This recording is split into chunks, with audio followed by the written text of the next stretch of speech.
వాణి stories. Seethanagaram పల్లెటూరులో మహా సోమరిపోతు సోమయ్య కష్టపడి పనిచేసి అతని భార్య లక్ష్మి నివసిస్తున్నారు. ఎడతెరిపి లేకుండా కురుస్తున్న వానకు కట్టెలన్నీ తడిసిపోయి పొల్లి వెలిగించడానికి లక్ష్మి అవస్థలు పడుతోంది. పొగతో కళ్ళు మండిపోవడంతో లక్ష్మికి విపరీతమైన కోపం వచ్చింది. చేతిలో ఉన్న ఊదుగొట్టం నేలకేసి కొట్టి ఇంకా నిద్రపోతూ ఉన్న భర్త దగ్గరికి కోపంగా వెళ్ళింది. ఏవండి కొబ్బకన్నుల్లా నిద్రేంటండి, లేవండి. ఊర్లో మగాళ్ళంతా పొద్దునే లేచి పొలం పొల్లకెళ్తుంటే మీరేమో దుప్పటి ముసుగుదండి గొరగబెడుతున్నారు. పొయ్యిలో పెట్టడానికి ఒక ఎండు కట్ట కూడా లేదు. అన్ని వానకి తడిసిపోయాయి. బయటకెళ్ళి 2 ఎండుకట్లు కొట్టి తీసుకురండి. ఆకలితో నా ప్రాణం పొయ్యేలాగా ఉంది. అబ్బబ్బా, ఏమిటి నీ గోల పొద్దున్నే? బయట ఆకాశం చిల్లు పడ్డట్టు కుండపోత వాన పడుతుంటే నన్ను కట్టెలు కొట్టమంటావా? నా వల్ల కాదు, నాకు ఒళ్ళు నొప్పులుగా ఉన్నాయి. ఆ పక్కింటి రంగయ్య గారిని అడిగి 2 కట్టెలు అరువు తెచ్చుకోపో. పక్కింటి వాళ్ళ ఇంట్లో కట్టెలు కూడా మీరే తెచ్చిపెట్టారా అరువడగడానికి? సిగ్గుండాలి మగాడివని చెప్పుకోవడానికి. నేనెళ్ళి ఎవరింట్లోనో అంట్లు దోమి భయం తీస్తే దర్జాగా తిని పడుకుంటున్నారు. పక్కింటి వాళ్ళని అడగడానికి నాకు సిగ్గుగా ఉందండి. నిన్ననే వాళ్ళింట్లో ఉప్పు తెచ్చాను. మీరింట్లో కూర్చొని తింటుంటే నా బతుక ఊరంతా అప్పులు అడిగేలా తయారైంది. ఈ రోజు మీరు ఎండుకట్టలు కొట్టి తెస్తేనే పొయ్యి ఎలుగుద్ది, లేకపోతే పచ్చి మంచినీళ్ళు కూడా మీ గొంతులో పడవు చెప్తున్నా. సావండి ఆకలితో. లక్ష్మి కోపంతో గట్టిగా అరిచేసరికి సోమయ్యకు భయం వేసింది. వాడికి బద్ధకం ఎంతుందో తిండి మీద ఆశ కూడా అంతే ఉంది. ఏమి చేయలేక గొణుక్కుంటూ లేచి ఒక పాత గొడ్డలి తీసుకుని ఇంటి బయట ఉన్న చెట్టు మొద్దు దగ్గరికి వెళ్ళాడు. వర్షం జల్లులు పడుతున్నాయి. తల మీద ఒక పాత గోనసంచు కప్పుకొని బద్ధకంగా గొడ్డలెత్తి నెమ్మదిగా కట్టెలు కొడుతున్నాడు. చెయ్, నా బతుకు తగలడా.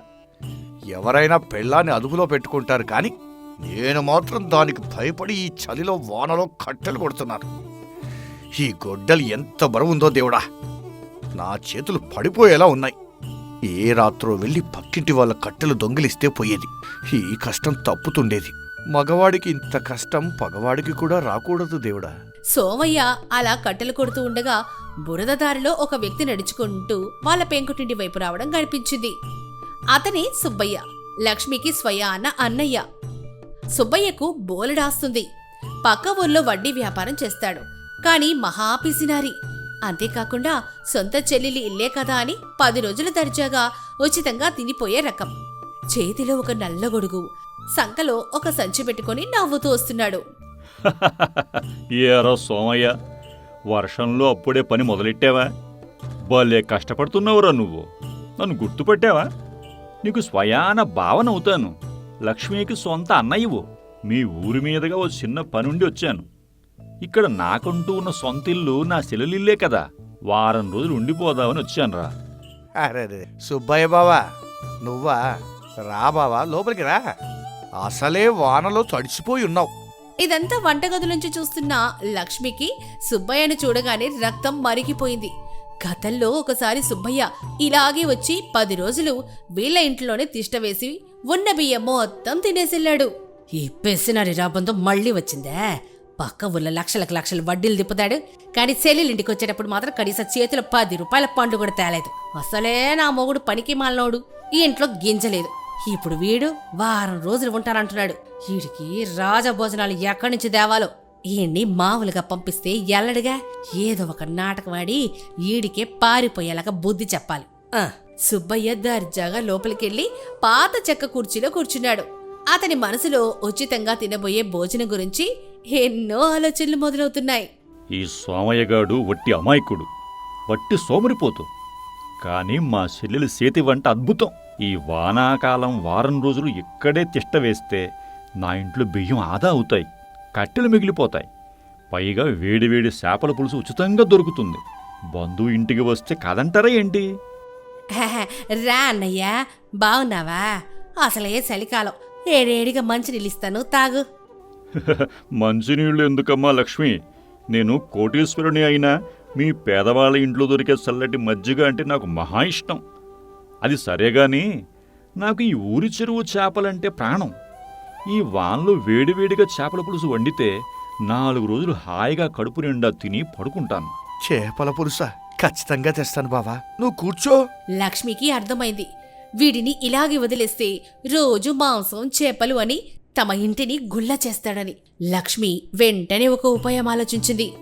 యావండి, మీరు అన్నయ్యతో మాట్లాడుతూ ఉండండి, నేను ఇప్పుడే పక్కింటికి వెళ్ళొస్తాను అని చెప్పి బురదలోని నడుచుకుంటూ పక్కింటి వాళ్ళైన రంగయ్య, కనకమ్మల గుడిసెకి వెళ్ళింది. రంగయ్య, కనకమ్మ చాలా మంచివారు. వాళ్ళు అరుగు మీద కూర్చున్న లక్ష్మి వాళ్లతో జరిగిందంతా చెప్పింది. అప్పుడే వాళ్ళింటికి ఆ ఊరి కరడం గారు, అదే గ్రామాధికారి వచ్చారు. ఆయన కూడా సుబ్బయ్య పిసినార్తన గురించి బాగా తెలిసినవాడే. ఏంటమ్మా లక్ష్మి, వర్షంలో వచ్చావు? నీ మొగుడేదైనా కొత్త పేచీ తెచ్చాడా? మా ఆయన గోల కంటే మా సుబ్బయ్య అన్నయ్య గోల ఎక్కువైపోయిందయ్యా. డబ్బున్నవాడు, కానీ మా పేదలింట్లో వారం రోజులు పడి తిందామని వచ్చాడు. వాడికి నేనొక బుద్ధి చెప్పాలనుకుంటున్నాను. రంగయ్య అన్నయ్య, కనకమొదిన, మీరు కలిసి నాకు ఒక సాయం చేయాలి.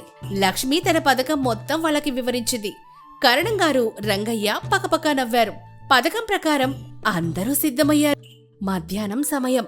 సుబ్బయ్య అరుగు మీద కూర్చొని ఆవలిస్తున్నాడు. సోమయ్య వాడికి విసనకరతో గాలి విసురుతున్నాడు. అప్పుడే లక్ష్మి లోపల నుంచి పెద్ద పెద్దగా ఏడుస్తూ తల బాదుకుంటూ బయటకొచ్చింది. చూసారా మీ కర్మ, మీరు చేసిన దరిద్రపు పళ్ళ వల్ల ఇప్పుడు ఎవరైనా ఊర్లోకి కొత్త వాళ్ళొస్తే వాళ్ళ ప్రాణాల మీదకొస్తోంది. ఇప్పుడే ఎలాగండి? ఏమైందమ్మా లక్ష్మి? ఎందుకలా ఏడుస్తున్నావు? ఎవరి ప్రాణాల మీదకొచ్చింది? నీకు తెలీదా అన్నయ్య? నా మొగుడు పని చేయకుండా సోమరిపోతులా తిరుగుతుంటే ఇంటి ఖర్చుల కోసం ఊరి కరణం గారి దగ్గర 10,000 రూపాయలు అప్పు చేశాడు. ఆ అప్పు తీర్చలేక 3 ఏళ్లు దాటింది. దాంతో కరణం గారు కోపంతో ఒక కఠినమైన శిక్ష వేశారు. శిక్ష? ఏంటా శిక్ష? మా ఇంటికి ఎవరైనా చుట్టాలొస్తే ఆ చుట్టాలు కూడా మా అప్పులో భాగస్వాములే అని గ్రామ పంచాయతీలో తీర్మానం చేశారనయ్యా. మా ఇంటికొచ్చిన ఏ మొగాడైనా సరే కరణం గారు అడవికి వెళ్లి రోజుకి 100 ఎండిన కట్టెలు కొట్టి తీరాల్సిందే. వారం రోజులుంటే 700 కట్టెలు కొట్టాలి. కొట్టకపోతే రక్షక బడులతో చర్మం ఊడేలా కొట్టిస్తారన్నయ్యా. ఈ రోజు నువ్వే మా ఇంటికి అతిథిగా వచ్చావు. ఇప్పుడు కరణం గారికి ఆ విషయం తెలిస్తే అయ్యయ్యో నిన్ను అడవికి పంపి కట్టెలు కొట్టిస్తారేమోనని నా భయం అన్నయ్యా. ఏంటి నువ్వనేది? నేను కోటీశ్వరుణ్ణి, నేనెందుకు కట్టెలు కొడతాను? నేనెందుకు మీ అప్పు తీరుస్తాను? నా ఒంట్లో ఏమైనా బలం ఉందనుకుంటున్నావా ఆ గొడ్డలు పట్టడానికి? పిచ్చి పిచ్చిగా మాట్లాడకు. అప్పుడే కరణం గారి చేతిలో ఒక పెద్ద కర్ర పట్టుకుని వెనక రంగయ్య కనకమ్మలను వేసుకుని గంభీరంగా సోమయ్య ఇంటి ముందుకొచ్చాడు. కరణం గారిని చూడగానే సుబ్బయ్య ముఖం పాలిపోయింది. భయంతో గొంతు ఎండిపోయింది. ఒరేయ్ సోమయ్య, 10,000 అప్పు తీసుకుని ఎన్నాళ్ళయిందిరా? అప్పు కట్టే దారే లేదా? ఈ ఊరి చట్టం అంటే మీకు ఆటలుగా ఉందా? ఆగండి ఆగండి, ఎవరు వీడు? చూస్తుంటే బలిసిన కోడిగుడ్డులా చాలా బలంగా ఉన్నాడు. మీ ఇంటికి వచ్చిన చుట్టంలాగా ఉన్నాడే.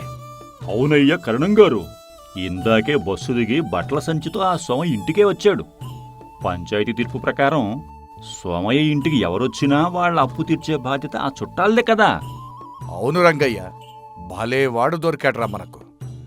ఏమయ్యా చుట్టంగారు, ఈ ఇంట్లో వారం రోజులు తిని పడుకుందామని వచ్చావా?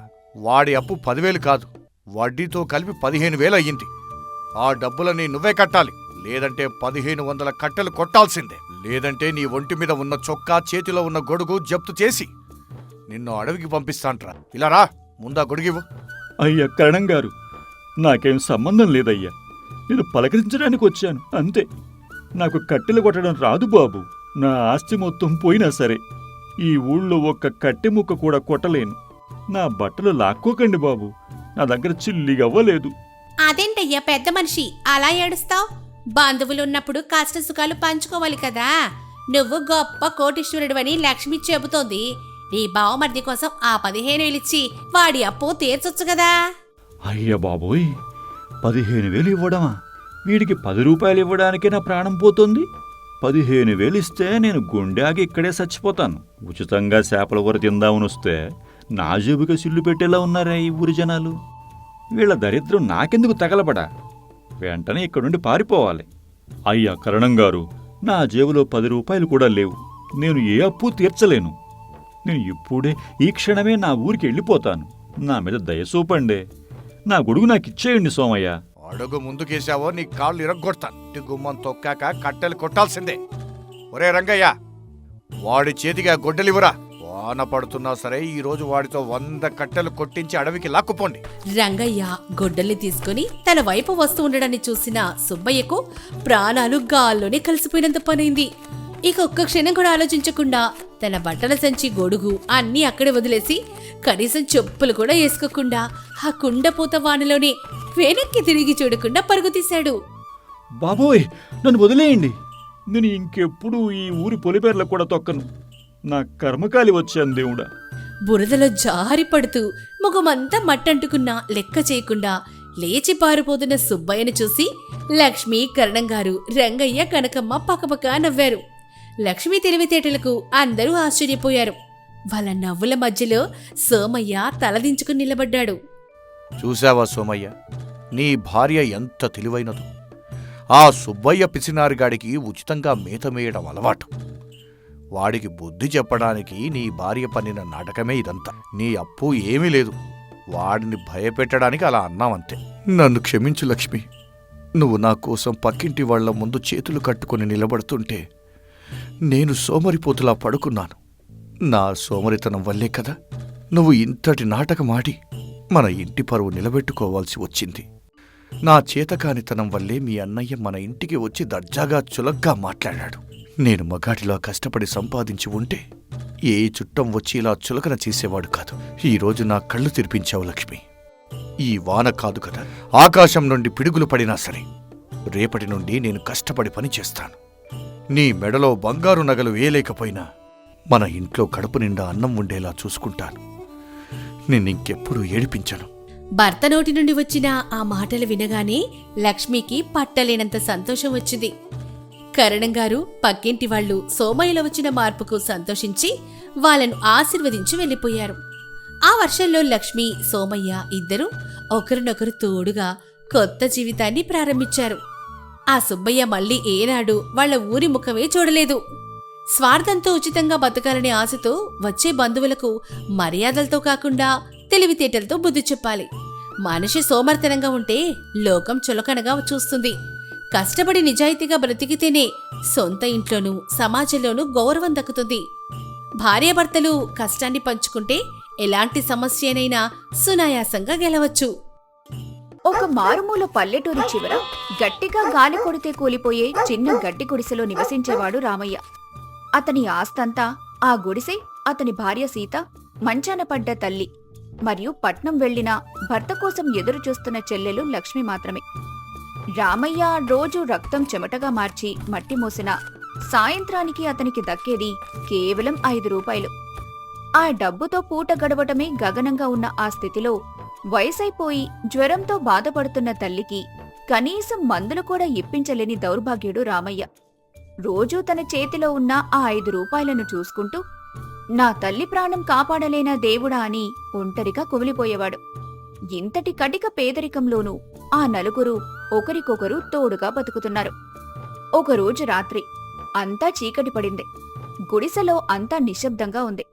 రామయ్య, సీత ఇద్దరూ గుడిసె ముందున్న చిన్న అరుగు మీద కూర్చొని మాట్లాడుకుంటున్నారు. రామయ్య ముఖంలో ఎంతో బాధ, నిరాశ కనిపిస్తున్నాయి.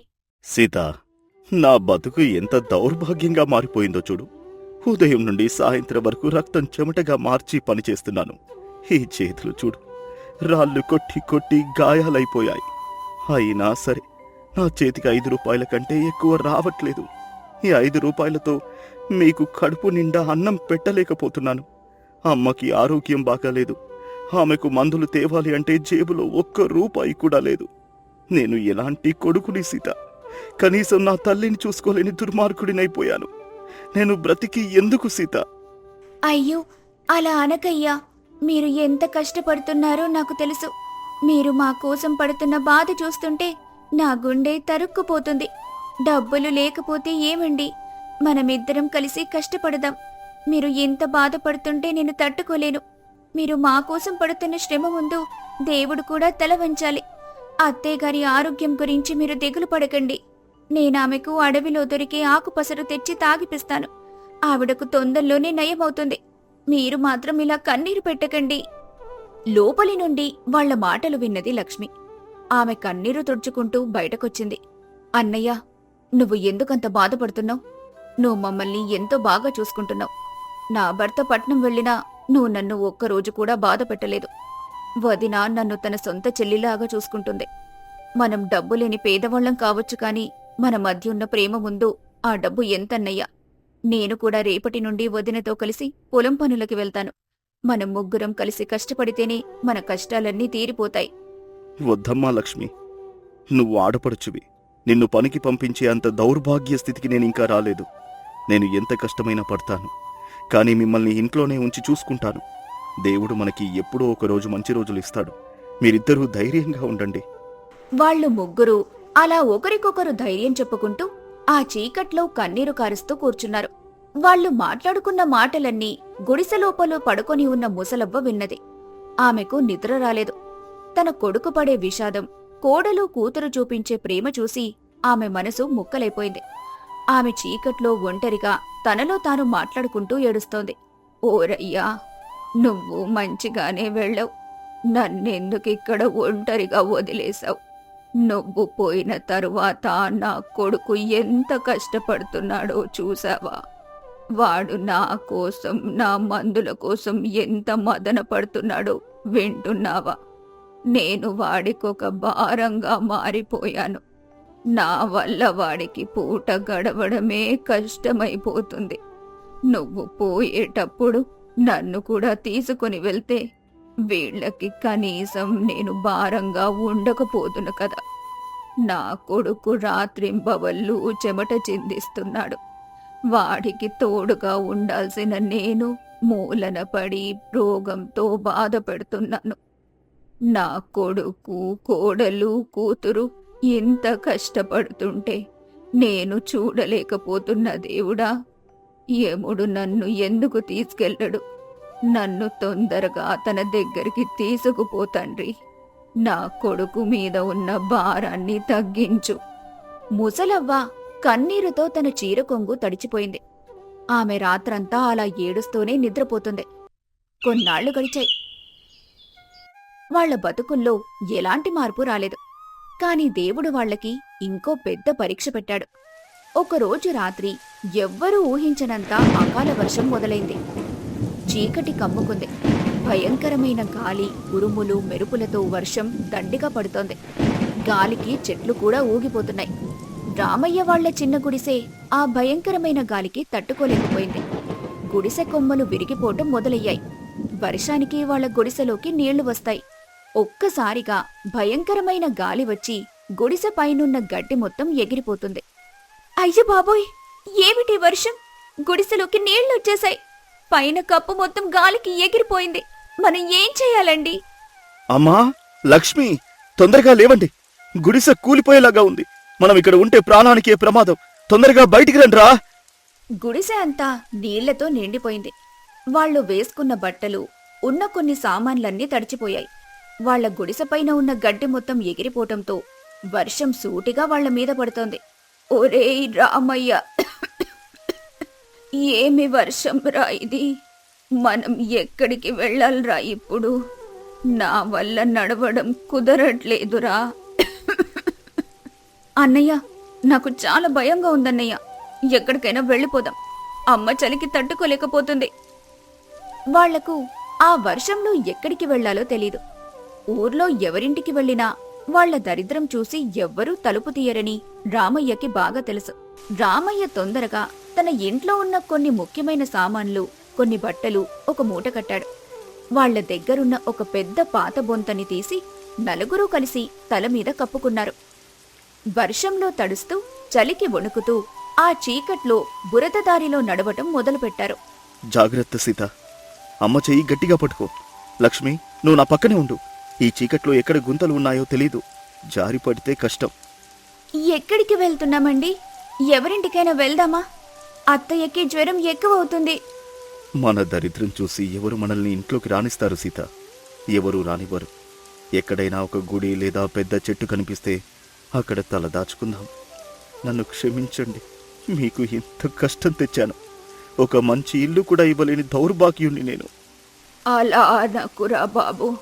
ప్రకృతి చేసే కోపానికి మనమేం చేస్తాం, నువ్వు మాకున్నావు, అదే చాలు. దేవుడు మనల్ని ఎక్కడికి తీసుకెళ్తే అక్కడికి వెళ్దాం.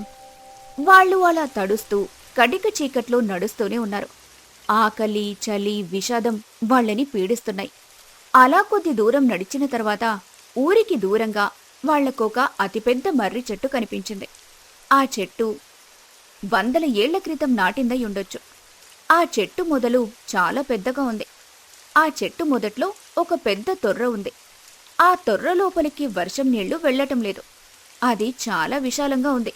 4 మనుషులు దూరిపోయేంత పెద్దదది. అన్నయ్య, అటు చూడు, ఆ పెద్ద చెట్టుకి ఎంత పెద్ద తొర్రుందో. అందులో మనం 4 దూరిపోవచ్చు. అక్కడ వర్షం పడటం లేదు, పొడిగా ఉంది. అవును లక్ష్మి, నిజమే. రండి, తొందరగా ఆ తొర్రలోకి వెళ్దాం, లేకపోతే అమ్మ చలికి తట్టుకోలేదు. వాళ్ళు 4 తొందరగా ఆ పెద్ద చెట్టు తొర్ర లోపలికి దూరారు. లోపలికి వెళ్లగానే వాళ్లకొక పెద్ద ఉపశమనం లభించింది. వర్షం నుండి, గాలి నుండి వాళ్ళకి రక్షణ దొరికింది. తొర్ర లోపల వెచ్చగా, పొడిగా ఉంది. అత్తయ్య, చలిగా ఉందా? ఈ పొడి గుడ్డతో తుడుచుకోండి. మీరు భయపడకండి అత్తయ్య, మనమిక్కడ క్షేమంగా ఉన్నాం. నేను బాగానే ఉన్నాను తల్లి. మనుషులు మాకు ఆసరా ఇవ్వకపోయినా ఈ చెట్టు తల్లి మనల్ని కాపాడింది. ఈ చెట్టు లోకం కన్నా గొప్పదిరా, లేదా ఈ వర్షానికి మనం కొట్టుకుపోయేవాళ్లం. అవునమ్మా, మన ఇల్లు కూలిపోయినా దేవుడు మనకి ఈ చెట్టు రూపంలో కొత్త ఇంటినిచ్చాడు. ఇక్కడ మనకు ఎలాంటి ప్రమాదం లేదు. అన్నయ్య, ఈ చెట్టు తొర్ర ఎంత విశాలంగా ఉంది. మనం 4 ఎంత ప్రశాంతంగా కూర్చున్నామో చూడు. నాకస్సలు భయం వేయటం లేదు. కొద్దిసేపటికి వర్షం ఆగిపోతుంది, కాని మన గుడిసెపైన కప్పు లేదు. లోపలంతా నీళ్లు నిండిపోయాయి. మన గుడిసెపైన మళ్లీ గడ్డి వేసుకునే వరకు ఇదే మన ఇల్లు. ఇక్కడే మనం తలదాచుకుందాం. ఈ చెట్టు మనకు కొత్త ప్రపంచం. అవునండి, మనకి ఆసరా ఇచ్చిన ఈ చెట్టు మన పాలిట దేవత. ఎవ్వరూ లేనప్పుడు ప్రకృతి మనకు తోడుగా నిలబడింది. అలా వాళ్ళు ఆ పెద్ద చెట్టు తొర్రలో ఆ రాత్రంతా గడిపారు. బయట వర్షం కురుస్తున్నా లోపల వాళ్ల మధ్య ఉన్న ప్రేమ వాళ్లని వెచ్చగా ఉంచింది.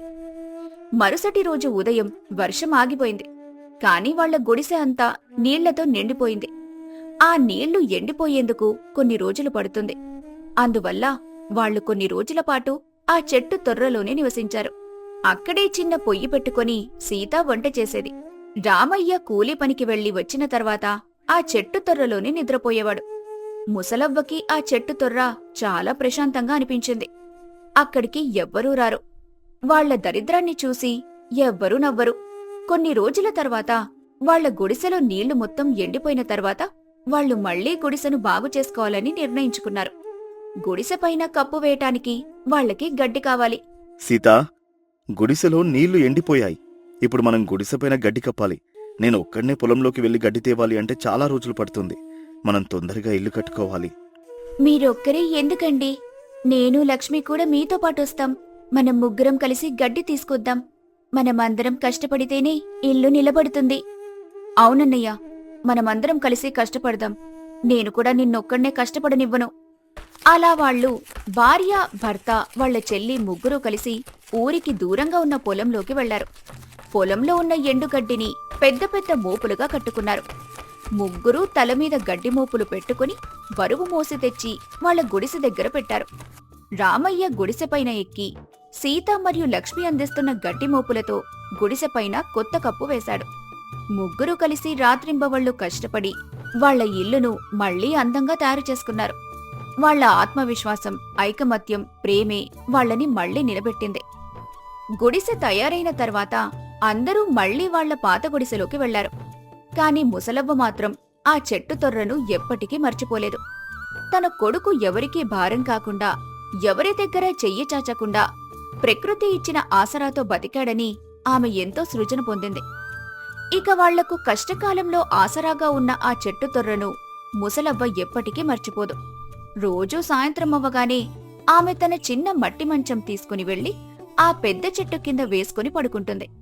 ఆ చెట్టు ఆమెకు ఒక తల్లిలా, ప్రశాంతతనిచ్చే దేవతలా అనిపించింది. ఓ వృక్షమాత, ఈ లోకంలో మనుషులు డబ్బుంటేనే గౌరవిస్తారు, కాని నువ్వు మా దరిద్రాన్ని చూసి మమ్మల్ని దూరం పెట్టలేదు. వాన నుండి, చలి నుండి, మరణం నుండి మా ప్రాణాలను కాపాడావు. నా కొడుకు, కోడలు, కూతురు ఈరోజు బతికున్నారంటే అది నీ దయే తల్లి. నేను బతికున్నంత కాలం నీ నీడలోనే పడుకుంటాను. నీ చల్లని గాలి నాకు స్వర్గంలా ఉంది. ఈ మనుషుల ప్రపంచం కంటే నీ తొర్రలో దొరికిన శాంతి నాకు ఎక్కడా దొరకలేదు. నువ్వు ఎప్పటికీ మా దేవతవు. ఆ వృక్షం కూడా తన చల్లని గాలులతో ముసలవ్వను ఓదార్చినట్లుగా ఆకులు కదిలించింది. కుటుంబం అనుబంధం, ప్రకృతి మీద వాళ్ల ప్రేమ కలకాలం నిలిచిపోయాయి. మనుషులకు కష్టాలు వచ్చినప్పుడు ధైర్యం కోల్పోకూడదు. ప్రేమ, ఆప్యాయత ఉన్న కుటుంబం ఎంత పేద స్థితిలో ఉన్నా కలిసిమెలిసి కష్టపడి కష్టాలను ఎదుర్కొంటారు. ప్రకృతి ఎప్పుడూ మనుషులను ఆదుకుంటుంది. కష్టకాలంలో ఎవరైతే మనకు ఆసరా ఇస్తారో వారిని మనం ఎప్పటికీ మర్చిపోకూడదు.